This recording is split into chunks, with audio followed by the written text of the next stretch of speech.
Good morning. Welcome to Read Aloud 3, where it's you, me, and the Trinity. And I am reading today we are the book of First Kings, chapter 11. And I just wanted to, I ran out of space on my first attempt at making the video, so I sent it out as a short to say, come join us. And I happened to have just read the subtitle. I didn't realize I was reading about this today. It's Solomon's Many Wives. And for me, I will say that is near, not so dear to my heart, the subject. But I'm learning that, because that's an element that I grew up with, where my father decided to at least, from his perspective, live with different wives. So I guess what I'm saying, I'm learning that it's good to, not in every space and maybe not here per se, but I thought I'd make a comment on it as to be able to share parts of your story that could lead to things that will be helpful for other people. And so I know, I think there's a lot of people who say, well, being polygamous is in the Bible, God allowed it back in the Old Testament, right? But I, from my experience especially, and not just because of my experience, but I would say because I have experience, I can attest to this. But I think that just because God allows for things, like he didn't want divorce, right? But because of our hardened hearts and things that were going on in our flesh, that became something. So I think it's the same thing with polygamy. And we can see in the biblical accounts, I think, as well as if you've had those experiences, that there are problems that come about when you go in that direction, which wasn't God's original model or what he would want for our lives, right? So let's get into reading about Solomon and his many wives. Now, because up till now, King Solomon is doing great, right? If you look through the chapters previously, watch my videos, I mean, he is prospering in so many ways because he asked for wisdom. So yeah, let's see what happens. Now King Solomon loved many foreign women. Besides Pharaoh's daughter, he married women he's already married, well, it just said that, from Moab, Ammon, Edom, Sidon, and from among the Hittites. The Lord had clearly instructed the people of Israel, you must not marry them because they will turn your hearts to their gods. I mean, that is something that you're definitely playing with fire there. Okay. Yet Solomon insisted on loving them anyway. He had 700 wives of royal birth and 300 concubines. And that's 1,000. And in fact, they did turn his heart away from the Lord. I mean, that'd be hard to just have any time or space for God, Anyway, in Solomon's old age, they turned his heart to worship other gods instead of being completely faithful to the Lord his God, as his father David had been. Solomon worshipped Ashtoreth, the goddess of the Sidonians, and Molech, the detestable god of the Ammonites. In this way, Solomon did what was evil in the Lord's sight. He refused to follow the Lord completely, as his father David had done. On the Mount of Olives, east of Jerusalem, he even built a pagan shrine for Chemosh, the detestable god of Moab, and another for Molech, the detestable god of the Ammonites. Solomon built such shrines for all his foreign wives to use for burning incense and sacrificing to their gods. I mean, he took such care in building, and remember, and resources to build the temple for the Lord finally. And it was just to, be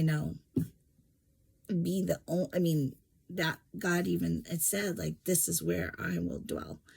And I believe that was part of what God said to Solomon. It's back a couple chapters now. And it was just a beautiful, chapter. So you'll want to go there. But like, now he's trying to kind of please, you can't, like, first of all, he married them. So there's wives and he wants to, please them. But which makes them, he wants to love them, but it's not a loving thing to draw someone or to encourage someone in something that's not good for them or not true, so that's just something to keep in mind. And also, you can't serve God and man. And I just love that verse that came up for me recently where it says, this is always a good reminder for me, like, if I were pleasing men, if I were still pleasing men, I wouldn't be a servant of God, So when we see this in Solomon's life, we see it, and we've seen it in Saul's life, trying to please the people, and that drew him into disobedience to God. So, okay, let's keep going. We are on verse 9. The Lord was very angry with Solomon, for his heart had turned away from the Lord, the God of Israel, who had appeared to him twice. Wow. He had warned Solomon specifically about worshiping other gods, but Solomon did not listen to the Lord's command. So now the Lord said to him, since you have not kept my covenant and have disobeyed my decrees, I will surely tear the kingdom away from you and give it to one of your servants. But for the sake of your father David, I will not do this while you are still alive. I will take the kingdom away from your son, and even so, I will not take away the entire kingdom. I will let him be king of one tribe for the sake of my servant David, and for the sake of Jerusalem, my chosen city. And then the next subtitle is Solomon's adversaries. Then, and there's a reference, just so you know, he says, for the sake of Jerusalem, my chosen city, 2 Samuel 7:15, which is where we've read already. But I'd just like to point that out. All right, verse 14. Then the Lord raised up Hadad, the Edomite, a member of Edom's royal family, to be Solomon's adversary. Years before, David had defeated Edom. Joab, his army commander, had stayed to bury some of the Israelite soldiers who had died in battle. While there, they killed every male in Edom. Joab and the army of Israel had stayed there for 6 months, killing them. But Hadad and a few of his father's royal officials escaped and headed for Egypt. Hadad was just a boy at the time. They set out from Midian and went to Paran, where others joined them. Then they traveled to Egypt and went to Pharaoh, who gave them a home, food, and some land. Pharaoh grew very fond of Hadad, and he gave him his wife's sister in marriage, the sister of Queen Tahpenes. Okay. She bore him a son named Genubath. Tahpenes raised him in Pharaoh's palace among Pharaoh's own sons. There's a reference here that I kind of just curious about. So Tahpenes raised him, and that's in verse 20. Oh, it says, or weaned him. Okay. When the news reached Hadad in Egypt that David and his commander Joab were both dead, he said to Pharaoh, "Let me return to my own country." Why? Pharaoh asked him. "What do you lack here that makes you want to go home?" "Nothing," he replied, "but even so, please let me return home." God also raised up Rezon, son of Eliada, as Solomon's adversary. Rezon had fled from his master, King Hadadezer of Jobah, and had become the leader of a gang of rebels. After David conquered Hadadezer, Rezon and his men fled to Damascus, where he became king. Rezon was Israel's bitter adversary for the rest of Solomon's reign, and he made trouble, just as Hadad did. Rezon hated Israel intensely and continued to reign in Aram. In the next subtitle, Jeroboam rebels against Solomon. Another rebel leader was Jeroboam, son of Nebat, one of Solomon's own officials. He came from the town of Zeredah in Ephraim, and his mother was Zeruiah, a widow. This is the story behind his rebellion. Solomon was rebuilding the supporting terraces and repairing the walls of the city of his father David. Jeroboam was a very capable young man, and when Solomon saw how industrious he was, he put him in charge of the labor force from the tribes of Ephraim and Manasseh, the descendants of Joseph. One day, as Jeroboam was leaving Jerusalem, the prophet Ahijah from Shiloh met him along the way.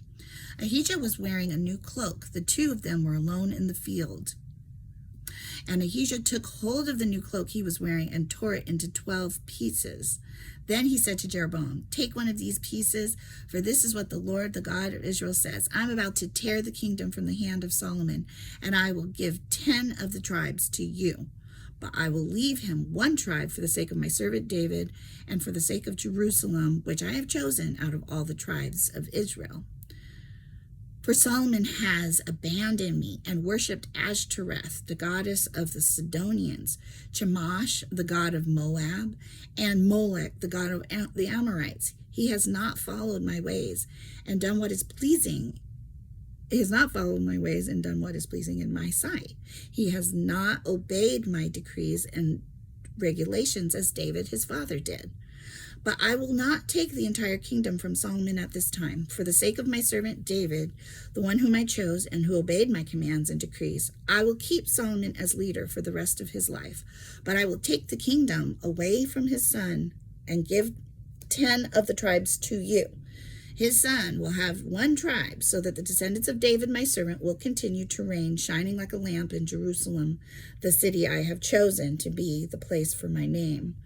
And I will place you on the throne of Israel, and you will rule over all that your heart desires." Not sure who he's talking to here.